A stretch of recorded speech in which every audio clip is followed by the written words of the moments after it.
Alam mo ba na ang isang pastor na nangako ng kapayapaan ay naging dahilan ng pinakamalaking mass murder-suicide sa kasaysayan?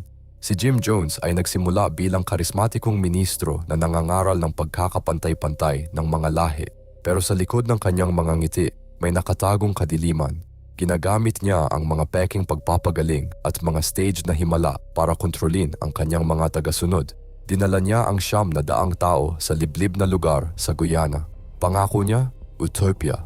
Katotohanan, isang kulungan. Noong dumating si Congressman Leo Ryan para imbestigahan, nakatanggap siya ng mga bala sa airport. Sa huling araw, pinilit ni Jones ang 900 at 18 tao na uminom ng Flavor Aid na may lason. 304 na bata ang kasama dito.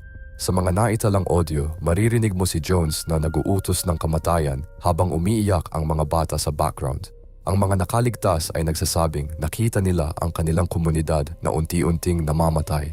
Isang pangako ng langit na naging impyerno sa lupa.